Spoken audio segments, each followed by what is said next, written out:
Toujours à Genève, toujours dans les rues de Genève, parce que les Geneva Watch Days, c'est des lieux. On va d'un hôtel à une boutique, d'une boutique à un hôtel.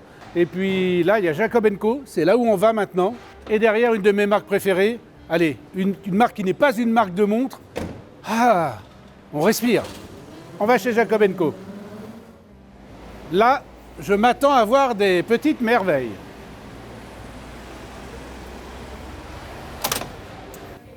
Alors voilà, on est dans une des maisons à Genève qu'on connaît bien, que vous connaissez moins bien, mais vous m'avez tellement demandé de voir des montres que j'ai profité de l'occasion des Geneva Watch Days pour aller chez Jacob & Co. Bienvenue. Merci. Et là, je suis avec... Barman. Vous avez entendu, hein, c'est le seul barman que je connaisse qui ne fait pas de cocktail, mais il fait des choses extraordinaires parce que chez Jacob & Co, il est... Lead watchmaker of the house. Lead watchmaker of the house. C'est le patron des horlogers de la maison. Bar, on avait dit que tu allais me montrer un truc exceptionnel. Et là, je suis un petit peu déçu, parce que tu m'as dit que c'était pas très spectaculaire. Au niveau des complications, peut-être pas très spectaculaire, mais au niveau de l'histoire, bien sûr que oui. Tu me réserves un truc. Donc, c'est là-dessus, c'est là-dessous. Ça a l'air plat. Ça a l'air plat, oui. Ça a l'air, hein. C'était aussi un peu le but de les faire un peu plus plat que l'habitude. Que d'habitude. Oui. Hein, mais d'habitude, il y a tellement de trucs qui tournent, c'est tellement spectaculaire. Alors, tu nous la montres maintenant ou tu nous fais un petit teaser? Non, je dirais, c'est le temps de la présenter. Allez, vas-y. On a créé une nouvelle collection qui va s'appeler The World is Yours. Et la première pièce de cette collection, c'est la Dual Time. Voilà. Et barman, il me dit qu'elle n'est pas spectaculaire. Alors oui, elle n'est pas spectaculaire pour Jacob. Elle est très spectaculaire pour 99% des maisons horlogères. On est d'accord? Donc, c'est une pièce qui était inspirée par la première pièce que Jacob a reçue comme cadeau de son père quand il avait 13 ans. Et c'est une montre avec 2 fuseaux d'horaire que vous pouvez régler indépendamment avec une couronne seulement et un mouvement. C'est un module qu'on vient de finir justement le développement. Ça, c'est encore un proto. Mais fonctionnel complètement avec des bonnes finitions. Donc un mouvement avec 2 fuseaux d'horaire que vous pouvez régler à la minute près. Donc toutes les fuseaux d'horaire qui existent sur cette terre, les demi-fuseaux d'horaire, les 3/4 de fuseaux d'horaire, vous pouvez aussi régler avec cette pièce. Ah, vous avez été au-delà des 24 fuseaux horaires habituels. Voilà. D'accord. Et donc ça veut dire que je tire la couronne et quand je tourne dans un sens, je règle en haut et quand dans l'autre sens en bas, où il y a plusieurs crans. On a 2 crans. 2 crans. Le premier cran pour le cadran en bas et le deuxième cran pour le cadran au centre. Vous retrouvez une rose de vent qui vous indique les secondes. Après, sur le cadran, vous voyez différents continents. Le continent d'Amérique, l'Europe et l'Afrique. Et tout ce que vous ne voyez pas sur le cadran, vous retrouvez sur le dos. Donc l'Asie et l'Australie se retrouvent sur le dos. Mais est-ce que ça veut dire que si par exemple moi je suis en Asie, je peux demander le cadran avec l'Asie devant et ça derrière? Voilà, très bonne question. Comme ça va être une collection, justement la prochaine pièce va être l'inversé. Ça va être un cadran pour l'Asie sur le devant et sur le dos ça va être l'inverse. Et en quelle matière est le cadran? Le cadran, voilà, ça c'est encore un proto, mais le cadran va être fait en or, étampé avec une très haute précision et après certains détails encore regravés à la main. Oui, parce que là, il y a des reliefs incroyables. Hein. Incroyable, voilà, on a vraiment essayé de faire le relief qui existe sur cette terre avec les montagnes, avec les creux et tout. Ça, c'était un grand challenge de le faire, surtout pour pouvoir garder le galbé. Le cadran, il est vraiment galbé, comme le verre aussi. Et pour avoir une pièce, voilà, vous mettez Du coup, elle est confortable au porter. Très confortable. Alors, ça, c'est le feedback. Nous, on la trouve très confortable. Et le feedback qu'on a eu jusqu'à ce moment-là, c'est exactement ça. J'ai l'impression qu'il y a une différence de matière entre les cadrans horaires et la mer qui entoure les continents. Voilà, parce que les 2 cadrans, c'est des cadrans traditionnels. C'est aussi un peu pour les distinguer, pour mieux pouvoir avoir la lecture des heures. Il y a une belle brillance. Hein. Merci. Et voilà, et les mers sont peints. Hein. C'est une peinture justement qui est appliquée sur la base du cadran. Et on a une mini seconde centrale. Mini seconde centrale. Ça, c'est rare, les secondes centrales petites. Petite, oui. Moi, j'en ai jamais vu. Parce que la petite seconde, normalement, elle est plutôt à 6 heures. Bien sûr. Là, bien elle sûr. est centrale et elle est encore plus petite. Donc, on a c'est un axe de trotteuse centrale qui est mini. Alors, elle est un peu longue parce qu'elle doit, comme j'ai expliqué, Oui, bien sûr. il est très galbé. Mais l'indicateur est mini, oui. Mais pas aussi mini non plus. Et c'est quel calibre qui est à l'intérieur? Alors là, on a encore une base d'une automatique tout simple. Dans le futur, on va encore développer un calibre automatique un peu plus complexe.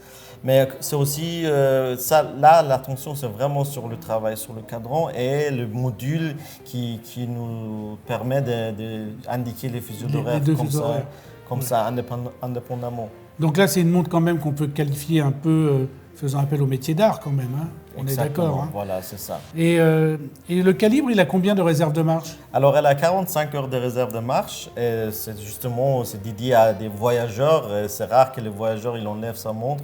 Donc, on est assez bien équipé avec 45 heures de réserve. Ah, il s'en sort bien, le barman, parce que on vient de tourner une autre marque où il y avait une réserve de marche similaire, mais c'était un chronographe.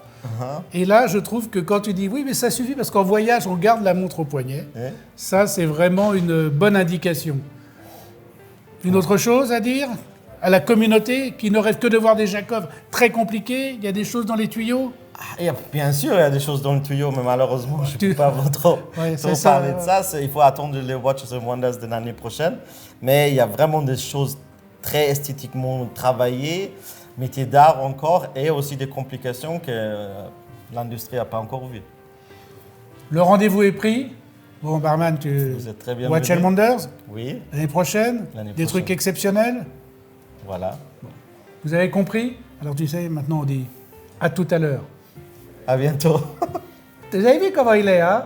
Il ne fait jamais ce qu'on lui dit. Mais c'est un sympa, c'est un bon barman et maintenant, on va aller boire un verre. Hein? Avec plaisir.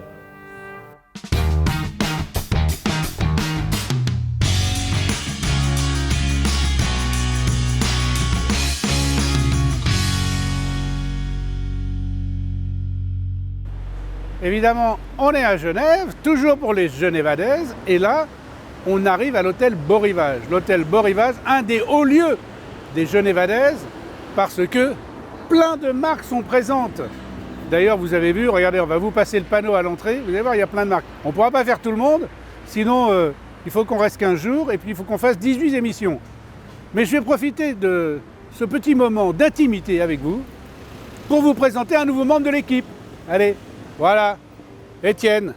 Bonjour, Toki Tic Tac. Donc, alors maintenant, si vous avez des reproches à faire sur la gestion des réseaux sociaux, que ça soit Instagram, ça s'affiche là, TikTok, ça s'affiche là, YouTube, vous y êtes, eh bien c'est lui le responsable. Moi maintenant, hein, je tire juste les oreilles.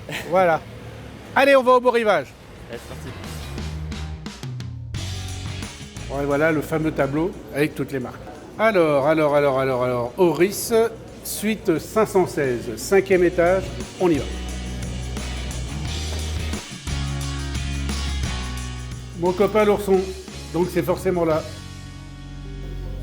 Alors là, les toqués du tic-tac, vous reconnaissez évidemment Rolf, le CEO qui parle français comme personne ne parle français, à la Suisse allemande. On n'est pas à Holstein, on n'est pas à la Manufacture Oris, on est aux Genevadaises. Genevadaises où vous êtes depuis toujours, vous êtes vraiment un des fondateurs des Genevadaises. Et on ne peut pas évidemment ne pas venir voir Oris, vous le savez, je le dis tout le temps, c'est une de mes marques préférées. Un des meilleurs rapports qualité-prix de l'horlogerie mondiale, même pas suisse. Ok ? Rolf, on se balade là, on parle entre amis journalistes, on parle entre détaillants, on parle avec tout le monde. Une montre étanche à 4000 mètres. On me dit, une montre étanche à 4000 mètres chez Oris, c'est la collection Aquis ? Oui, en fait, c'est Aquis Pro. C'est notre ligne professionnelle dans le monde Aquis. Et Aquis Pro, c'est toujours boîtier titane, valve hélium et notre Rotation Safety System, qui est notre bâton. Donc c'est une lunette tournante unidirectionnelle brevetée. Voilà, merci beaucoup Franck. Je fais un peu la traduction parce que super. C'est le début des Genevadaises, donc le français il a du mal à venir. Absolument. Et les patents est en anglais. Et la patente est en anglais. Mais alors, pour voilà. ça, on a toi. Alors, si tu tournes la lunette, tu vois que rien ne bouge, sauf cette partie ici en caoutchouc. Si tu veux vraiment ajuster la lunette, il faut l'enlever et puis tu peux la tourner. Double sécurité, donc. Voilà. Et comme ça, tu as vraiment une double sécurité. Ah, Et c'est toi-même. Et ça, en fait, c'est la partie plus importante d'une montre de planche. alors montre de plonge, à la Rolf, c'est montre de plongée. Il fait un effort incroyable pour faire l'émission en français et j'espère que vous allez laisser des commentaires pour lui dire merci. Autrefois, Ce mec la est génial. prochaine fois, on fait un suisse allemand. Ouais, mais là, c'est moi qui ai dû après. Donc là, ce qui est intéressant, c'est que vraiment ce brevet sur la lunette tournante unidirectionnelle, il est canonissime. Parce que vous savez, la lunette ne tourne que dans un sens pour éviter les accidents quand vous tapez quelque chose, pour qu'elle ne tombe pas dans le mauvais sens qui pourrait vous dire que votre temps de plongée n'est pas le bon. Exact. Là, ils vont plus loin, c'est-à-dire qu'ils ont fait une tournante unidirectionnelle, mais en plus, ils la bloquent. Et ça, c'est vraiment fantastique. On va faire un gros plan là-dessus. En plus, c'est très facile de manipulation. Oui. On est vraiment sur l'instrument. Voilà. La montre-outil, c'est-à-dire celle qui est faite pour les plongeurs, avec la valve à hélium. Vous savez, la valve à hélium, c'est celle qui permet aux atomes de s'échapper quand on a fait des plongées en saturation. On a un cadran qui est absolument magnifique, parce qu'il est à la fois dégradé, smoofato, et en même temps, il a une sorte de petit décor. C'est quoi? C'est des motifs vagues? Oui, c'est un motif vague qu'on a dans la ligne de Aquis Pro depuis des années. Et pour moi, le charme de cette montre, si on peut parler du charme d'une montre comme ça, il vient de la combinaison de cet instrument avec ce couleur baby blue. Hein. Donc c'est le technique qui rejoint et qui retrouve l'esthétique. Voilà. Et l'esthétique que l'on retrouve évidemment sur le bracelet Ouais. aussi. Bracelet qui est un bracelet à boucle déployante, évidemment, de plongée, avec une extension, je suppose, Ouais. puisque, évidemment, on est chez Oris et on est dans un modèle de plongée pro. Donc là, on a une extension possible pour passer la montre sur la combinaison de plongée. Absolument. C'est bien ça, Ouais. alors, hein. Qu'est-ce que le calibre dedans, c'est quoi? C'est notre propre calibre 400 Ah, c'est un calibre 400 qui est à Ouais. l'intérieur. Le fameux calibre 400. avec 5 jours réserve de marche. Il est antimagnétique et on a 10 ans de garantie et intervalle de service. Je vous signale juste qu'il vient de répéter ce qu'on a dit dans une émission qu'on a consacrée au calibre 400. Donc il vous suffit de prendre la petite loupe sur YouTube, de faire calibre 400 et vous tombez sur l'émission. On a consacré une émission parce que quand ce calibre est sorti, ça a été une vraie révolution quand même. Hein. Souviens-toi du buzz que ça a fait quand il est sorti. Moi j'aime bien aussi que le bleu se retrouve sur la lunette tournante unidirectionnelle. Et c'est marrant parce que avec le vert saphir, eh ben, le bleu vient faire un petit peu encerclage. Tu vois, donc il y a des reflets qui viennent. Donc vraiment, esthétiquement, c'est une montre extrêmement réussie. Mais Rolf, est-ce que tu as déjà parlé des filets de pêche recyclés? Ah non, on n'a pas parlé de ça. Alors voilà. Alors ça, c'est tout Oris, vous voyez, parce que d'abord, on est copains avec eux. Ils savent qu'on s'entend bien. Oris, quand vous commencez à bien vous entendre avec eux, c'est un peu comme une famille. Oui, c'est juste. C'est juste, hein. Ouais, C'est absolument. vraiment, il y a de la sympathie, ils vous montrent des trucs qu'ils ne devraient pas vous montrer. Et donc, quand on décide de présenter qu'une seule montre, eh bien évidemment, ils disent hey, est-ce que tu as présenté celle-ci? Alors, évidemment, on se fait avoir à chaque fois. Ça, c'est du Marco dans le pur style Marco. Donc, racontez-moi un peu ce filet de pêche recyclé. Ici, c'est vraiment les filets de pêche qui sont collectés dans les océans, qui sont recyclés et qui sont dedans, cette montre. Est-ce que ça veut dire, parce que quand il y avait les bouteilles, c'était les PET, hein, c'était le plastique, est-ce que ça veut dire qu'à l'époque aussi, tous les cadrans étaient uniques? Donc là aussi? Oui, c'est la même chose, absolument. Ouais. Ouais. Donc vous portez au poignet non seulement quelque chose qui est bien pour la nature, cela dit, l'engagement de Oris vis-à-vis de la planète pratiquement toutes les années, vous sortez Exact. un partenariat ou un soutien à une association. Vous êtes très impliqué sur la planète. Et d'ailleurs, je crois que c'est toi qui avais parlé dans ton émission du rejet de carbone de la manufacture qui avait été très réduit et que vous êtes en train de vraiment de vous rapprocher du zéro émission ou quelque chose comme ça. Non, on essaie vraiment de contribuer à améliorer les choses aussi ici avec ces filets de pêche. Quand on prend des océans, ghost nets, on appelle ça en anglais, c'est un grand problème vraiment. Parce qu'ils sont dans l'océan et ils continuent à pêcher. C'est une bonne action pour la planète. Et là aussi, on est dans l'Aquis, mais pas Aquis Pro. Là, c'est la collection Aquis normale. Quel est le nom de cette montre? Aquis Bracelet. Aquis C'est Bracelet. le nom de notre partenaire Qui récupère les filets? Exact. D'accord. Et à l'intérieur, qu'est-ce qu'il y a comme calibre? Là, on a le Oris calibre 730. Ah oui, avec la masse oscillante rouge, Voilà. qui est une des signatures Absolument. évidemment emblématiques, iconiques d'Oris. Alors 43,5 et 36,5, on va dire une taille homme, une taille femme. Mais celle-là, on peut dire c'est presque no gender. Parce que pour les hommes qui ont des petits poignets, eh ben, ils peuvent tout à fait porter ça. Parce que souvent, on nous demande, moi j'ai un petit poignet, qu'est-ce que je dois porter? Donc intéressez-vous quand même aux montres de petit format, de petit diamètre, parce qu'il y en a maintenant pratiquement dans toutes les manufactures. Les temps des montres hommes, montres femmes, c'est vraiment passé. C'est révolu. On a des montres avec un diamètre un peu plus grand ou plus petit, c'est tout. Ça veut dire que celle-là, messieurs, si vous l'achetez, vous avez une chance sur deux que votre femme vous la pique. Hein. Donc Exact. voilà. Ma femme le fait. Hein. Ta femme le fait. Ouais, ma femme le fait. Ma femme aussi. Voilà. Mais elle a plus de... La tienne aussi. Arrêtez de nous piquer nos montres. Ça veut dire quoi, ça? Non, c'est OK. On aime que vous aimez les montres aussi. Oui, c'est vrai. Voilà. On va finir sur quelque chose parce que je vois Netflix là. De quoi s'agit-il? C'est quelque chose de très intéressant qu'on va lancer demain ici à Geneva Watch Days. C'est un nouveau partenariat qu'on a avec Yusra Mardini. Et son histoire, c'est un film sur Netflix. C'est la nageuse réfugiée, Exactement. Et pourquoi est-ce que ça c'est si intéressant et important? C'est une histoire vraie d'aujourd'hui. Elle est venue... Une aventure humaine. Absolument. Et nous, comme marque, nous pouvons raconter ces histoires. Et nous pouvons parler des choses qui sont des vrais problèmes d'aujourd'hui. Tu sais à quoi ça me fait penser, cette histoire vraie? À Carl Brashear.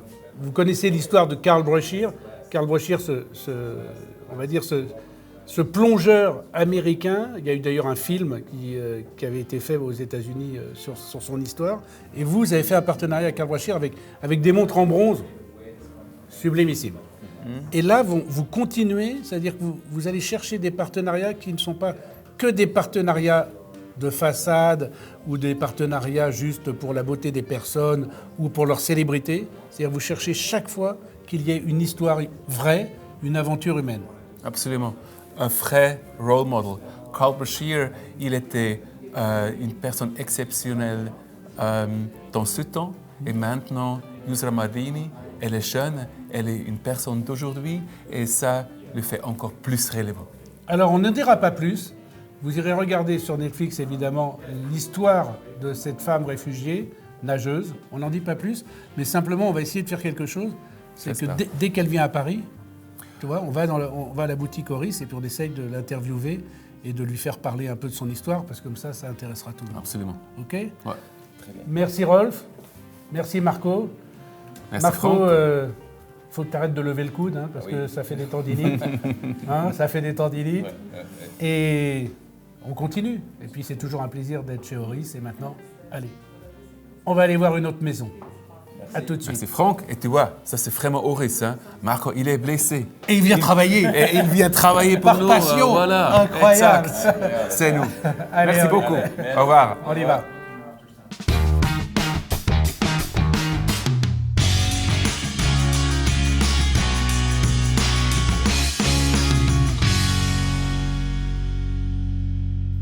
Alors évidemment, tout le monde en parle à Genève.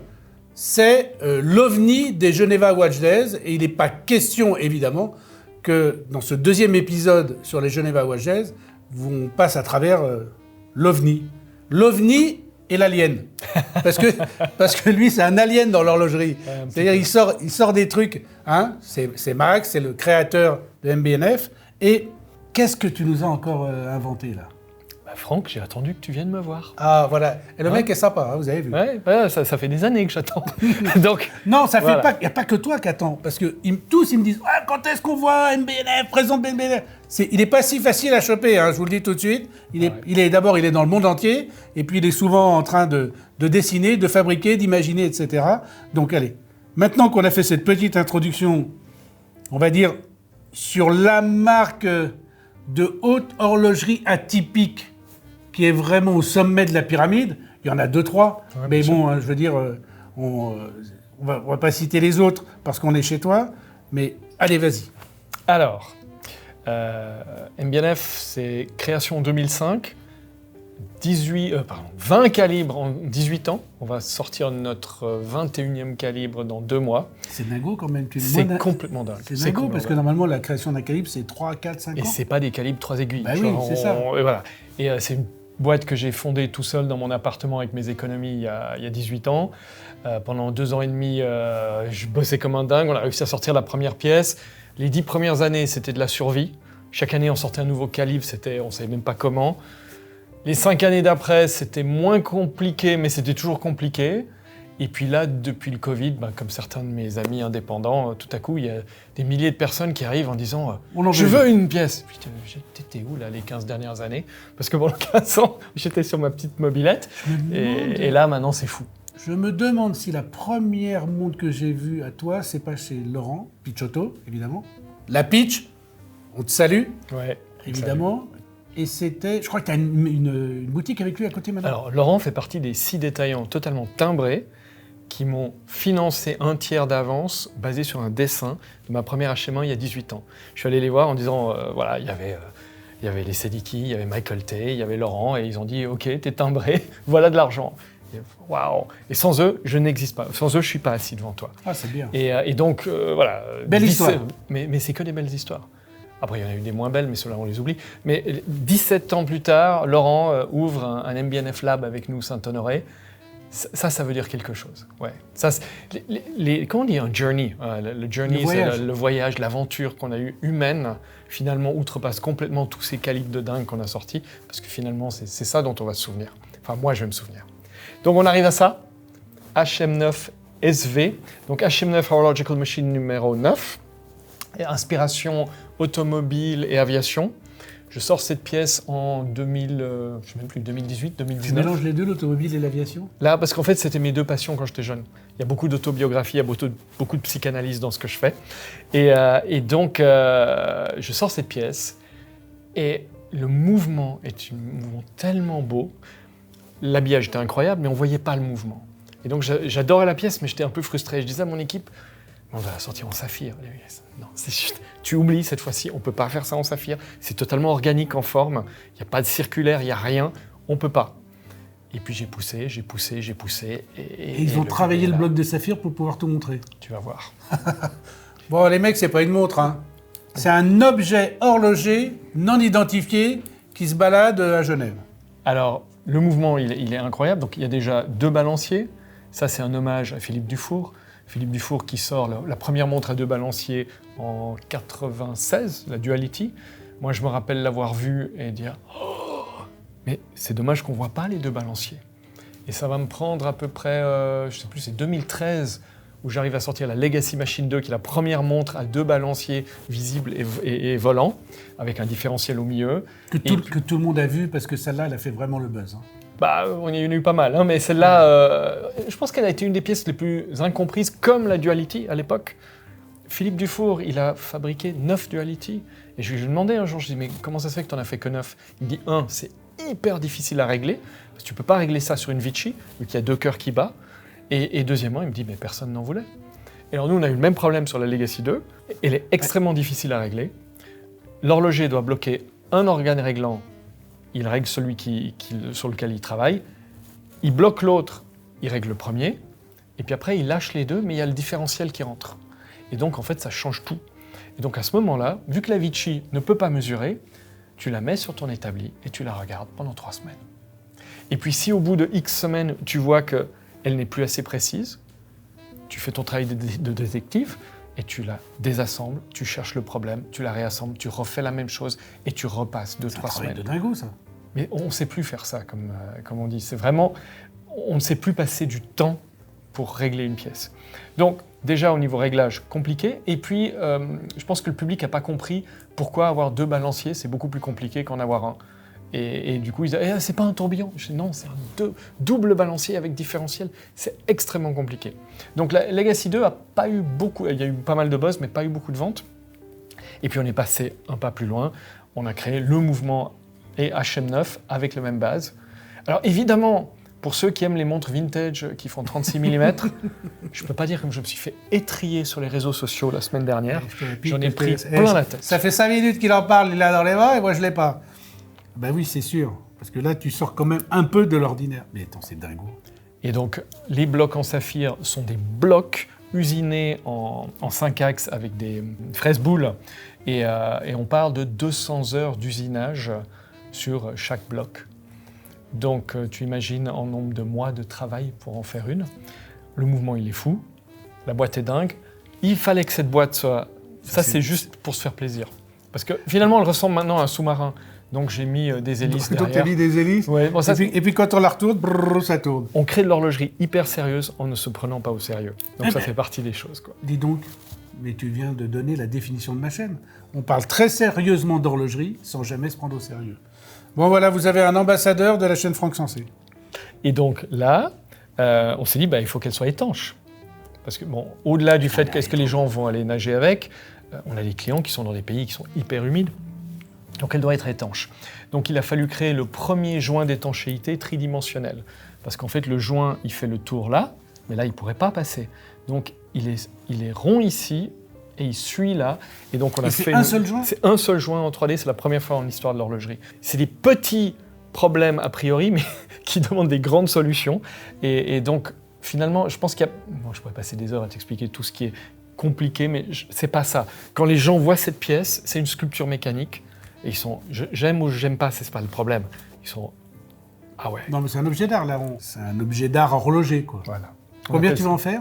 5. Il y a 5 pièces ? 5 pièces. Wow. J'ose même pas imaginer le prix qu'on ne dira pas. J'ai pas le droit, il paraît. Non, j'ose même pas imaginer le prix qu'on ne dira pas. Vous l'aurez évidemment en allant voir l'article de Chloé sur MyWatch. Mais 5 exemplaires, mais tu crées de la frustration sur des très grands collectionneurs qui adorent. Et s'il y en a un mec qui dit « Ah, j'en veux une », trop tard, tu vas en faire une autre derrière. Alors, il y a un truc aussi, je pense qu'on est une des rares marques, surtout une marque d'indépendants, qui ne faisons jamais de sur-mesure et jamais de pièces uniques. Depuis le début de l'entreprise, j'ai toujours refusé. J'ai des clients qui aujourd'hui ont 10, 20, j'ai même un client qui a 30 MBNF et qui me dit, bon, là maintenant tu me fais quelque chose de spécial. Ah bah non, parce que si je fais quelque chose de spécial pour toi, je dois le faire pour tout le monde. Évidemment. Donc, et c'est étonnamment portable. C'est étonnamment portable. Et là où tu dis que c'est une montre qui mélange aussi l'automobile, c'est que ça, c'est la vision de l'automobile. C'est une driver's watch. C'est une driver's watch. Hein. Ouais. C'est-à-dire que c'est vraiment la montre où quand on tient le volant, vous n'avez pas besoin de faire ça, vous voyez l'heure comme ça. Vraiment sublimissime. Et puis on a les hélices derrière. Il y a combien d'heures de réserve de marche là-dessus ? Là, tu es sur 45 heures de réserve de marche. Mais c'est déjà dingo, quoi. Alors, engrenage conique pour faire le display vertical, le différentiel au centre qui fait la moyenne des 2 organes réglants. Donc en fait, le but, parce qu'arrivons à pourquoi le but de 2 organes réglants, c'est très visuel aussi. Hein. C'est hyper beau. Et pourquoi on se complique la vie ? C'est que quand tu portes une montre dite normale avec un balancier, quand tu fais comme ça, la précision, elle fait comme ça. On ne le voit pas, parce que nous, on teste toujours à plat. Mais quand tu bouges, la précision fait comme ça. Vu que tu as 2 balanciers qui sont souvent en opposition à un moment donné, tu te retrouves à avoir une courbe de précision qui est comme ça. Donc, on ne dit pas que c'est plus précis. Non, mais il se rattrape, en fait. Voilà, c'est plus doux, la courbe de précision. Et donc, c'était ça l'idée au départ. Et j'en ai pas mal parlé aussi avec Philippe. Et c'est ça l'idée au départ. Mais moi, je trouve ça tellement beau. C'est pas trop fragile, non ? Ça va ? Non, écoute, en 10 7 ans, je crois qu'on a fabriqué à peu près, livré 3300 pièces MBNF dans le monde. Et j'avais l'année passée, j'ai eu 78 pièces qui sont revenues au service après-vente. 78 pièces sur l'intégralité de notre production de 18 ans. C'est incroyable. On arrive aujourd'hui, les SAV, on les fait en 6 semaines. Combien t'as de personnes maintenant? Tu as commencé tout seul, mais aujourd'hui, vous êtes combien? On a embauché la 50e personne le mois dernier. Donc c'est notre Donc aventure. vous êtes vraiment dans la micro-manufacture de très haute horlogerie. Avec la fabrication Avec un laboratoire. Alors, R&D, aujourd'hui, ça c'est un autre truc qui est fou. Nous avons 7 ingénieurs R&D en construction et nous avons 8 horlogers en montage. Il n'y a aucune société qui est comme ça. C'est-à-dire qu'en général, par horloger R&D qui crée des mouvements, tu vas avoir 20 ou 30 horlogers qui montent des mouvements. Nous, on a autant d'ingénieurs R&D qui créent des mouvements, ce qui explique notre truc de sortir 1 à 2 calibres par année. Et vu qu'on fabrique 25 à 30 montres par mois, on n'a besoin que de 8 à 9 horlogers. Mais comment vous imaginez ces trucs-là? C'est-à-dire qu'à un moment, tu t'endors, tu ouvres les yeux, sur ton plafond, tu vois un mouvement qui est en train de se créer, tu dis tiens, je vais en parler demain avec les mecs. Comment ça se passe? Alors au début, je faisais énormément de sketch, parce qu'au début, moi j'ai monté la marque, j'avais juste le dessin de ma HM1, qui était, aujourd'hui quand je la regarde, je dis wow, dis donc, qu'est-ce qui t'a pris? Mais sur le moment, c'était la plus belle montre que j'avais jamais créée. Et donc je pars, je mets mes économies, je sors la HM1, j'ai l'idée de la 2, puis la 3, et petit à petit, et ben là on aura sorti 20 calibres, 20 modèles totalement différents. J'avais aucune idée de ça quand j'ai monté la boîte. Alors au début, c'était beaucoup du sketch, parce que le sketch, finalement, tu laisses ton esprit un peu voler, et puis il y a des idées qui arrivent. Et puis au fur et à mesure que tu crées, maintenant je sketch plus, ça arrive directement dans la tête. Donc ce que tu dis, on n'est pas loin. Moi je me rappelle la Bulldog, la montre qui ressemble à un chien qu'on a sortie en 2020. Je l'ai imaginée dans un bus à Tokyo, complètement au bout de ma vie, dans le bus qui m'amenait à l'aéroport à 6h30 du matin, j'étais comme ça. Et tout à coup, je vois une montre avec des mâchoires qui s'ouvrent et qui se ferment. Et c'est pas du pipeau, c'est vraiment ce qui est arrivé. Et j'ai les esquisses de cette époque-là. Oui. Je vous le dis, ce mec est fêlé. Mais oui, c'est obligatoire.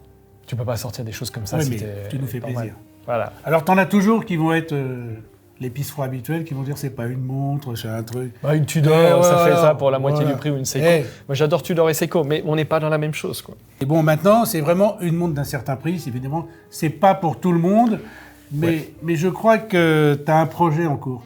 Alors, J'ai entendu dire que tu avais un projet en cours et que certaines choses sortiraient avec un peu de ton ADN dedans. Ça te dit quelque chose? Alors il y a 2 ans, j'ai enfin pu sortir un projet qui me tenait extrêmement à cœur, parce que moi je viens d'une famille classe moyenne. Toute ma famille, mes amis de l'époque et mes amis aujourd'hui aussi, personne ne peut se permettre d'avoir une montre à cette valeur-là, quoi. Je te Encore rassure, moins celle-là. 99,99% de ma communauté non plus, c'est sûr. Et donc, Mais il y a ça un fait moment- rêver. Mais oui, mais il y a un moment donné où tu es heureux parce que tu as créé ce que tu aimes, tu es entouré de gens qui sont formidables, il y a des gens qui te les achètent, qui aiment ce que tu fais, c'est formidable. Mais si les gens que toi tu aimes peuvent pas porter ta pièce, à quoi ça sert tout ça? Donc j'ai toujours voulu faire une pièce qui était à un prix, entre guillemets, access, je dis bien entre guillemets.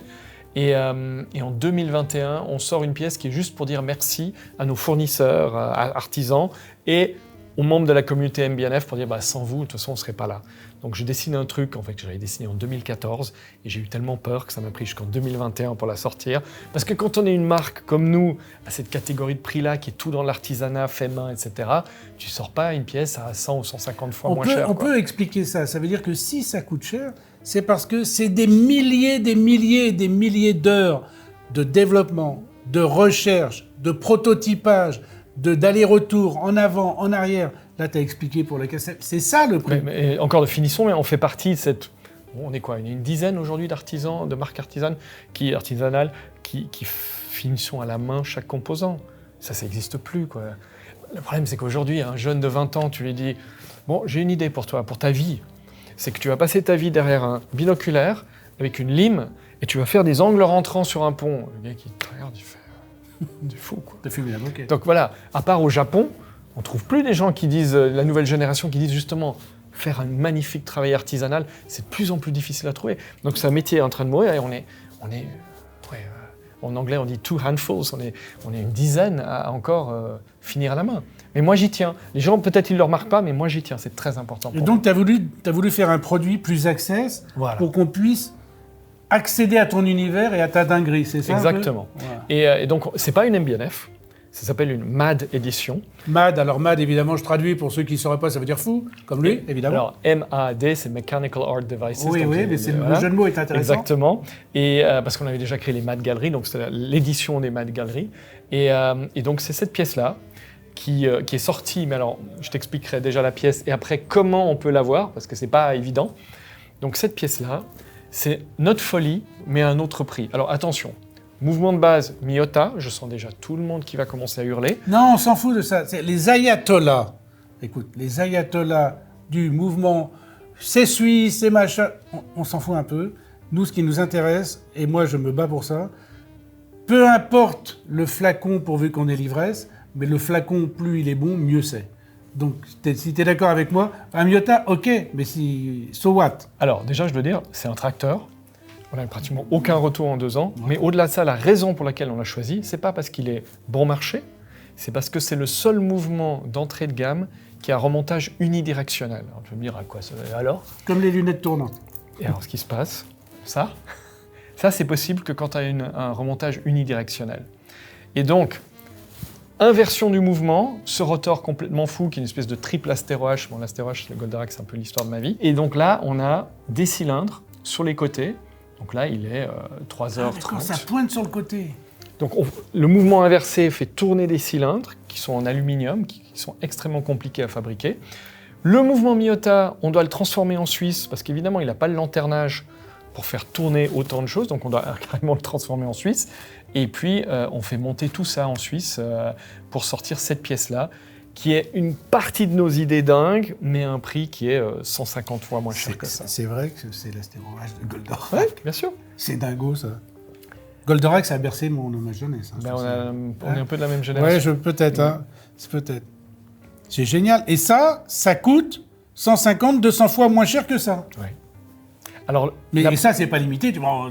Alors, la problématique, c'est que la demande, elle a été complètement dingue. Au début, on n'avait pas du tout prévu de la vendre. C'était vraiment mes copains et un cadeau. C'est pour que vous en ayez une.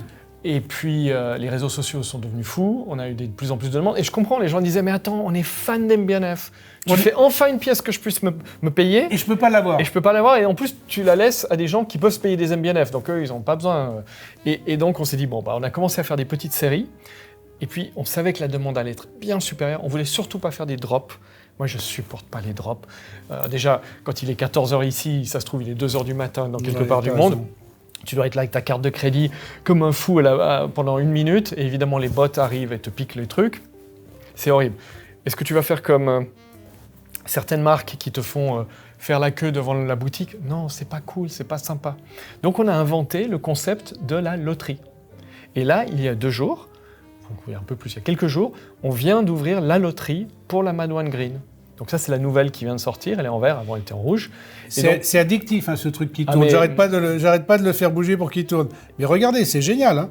Regardez ça. Et mes copains qui en portent, et les clients me disent, mais j'ai 10 fois plus de gens qui viennent me parler de ma montre quand je porte ça que quand je porte marque XYZ qui vaut 20 fois le prix, quoi. Génial. Donc loterie, tu t'inscris. En ligne? Tu t'inscris, tu mets toutes tes coordonnées, et je pense que dans 10 jours, on va arrêter. Et là, devant l'huissier, on fait tourner l'ordinateur, et il y aura un certain nombre de tickets gagnants qui vont... Combien de pièces tu vas sortir? Donc là, on est parti sur, si je ne me trompe pas, on va essayer d'en faire 1500. Bon. Mais la dernière loterie à 1500, il y a eu 19 000 personnes qui sont mises sur la loterie. Et donc voilà, le but, c'est que ça ne vienne pas perturber tout ça. Je ne veux pas que ma marque devienne ça, c'est pas ça l'intérêt. Non, mais c'est sympa. Mais c'est sympa parce qu'il a mis un peu de son génie et de sa folie là-dedans. Et donc on va finir comme ça d'ailleurs. Ça veut dire que vous vous inscrivez à la loterie et vous pouvez avoir un grain de folie de Max au poignet sans pour autant vendre votre appartement à Paris. Ouais. Voilà. Max, c'est une bonne chute? C'est une bonne chute. Bon, tu vas revenir, hein. Parce que là, ils vont tous mettre des commentaires. Ouais, on veut le revoir. Là, je les connais tous. Hein. Donc, vous le reverrez. On essaiera de le faire avec Laurent, ça sera sympa. Ouais, ça serait sympa. On essaiera de faire un truc à la boutique, à Paris, avec Laurent Picciotto, évidemment, qui est Lui aussi, un autre dingue, un découvreur. C'est vraiment lui le découvreur de dingos. En fait, lui, c'est le découvreur des dingos. Voilà. Max, merci. Merci à toi, Franck. Et puis, maintenant, on va aller voir une autre maison, une autre marque, un autre concept. Ça va être quand même un petit peu compliqué de trouver des ovnis comme ça. À tout à l'heure. À bientôt.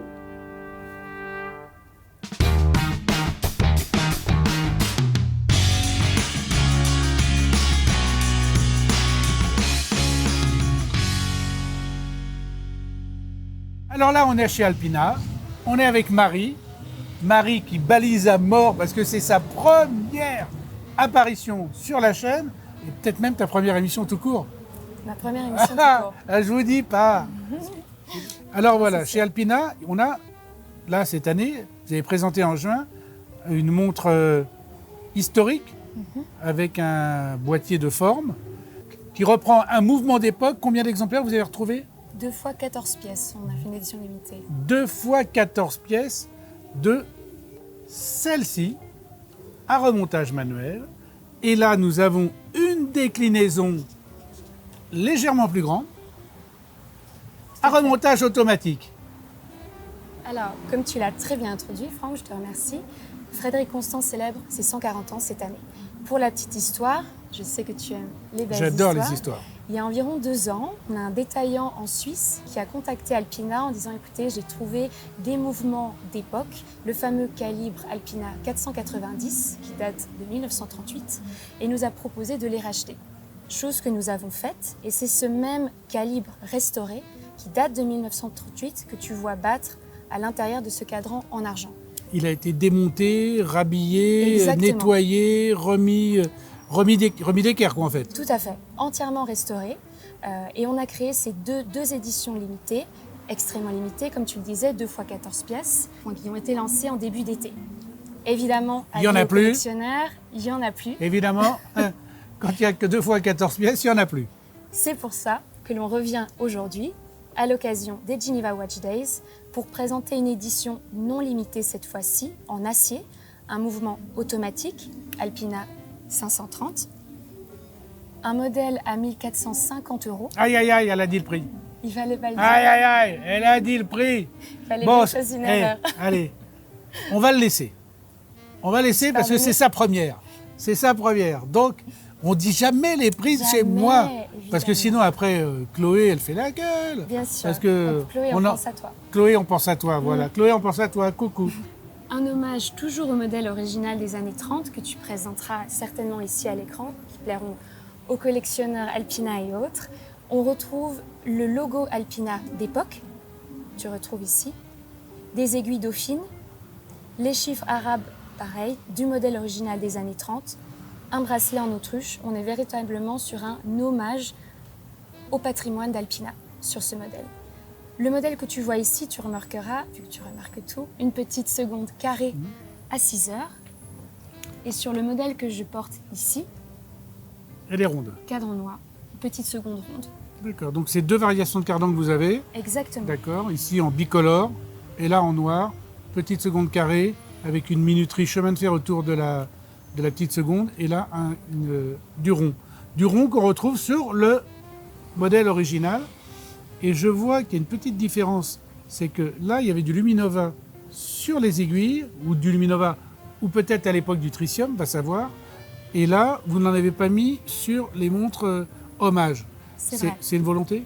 C'était une volonté, à nouveau, où tu remarqueras pas mal de petites différences.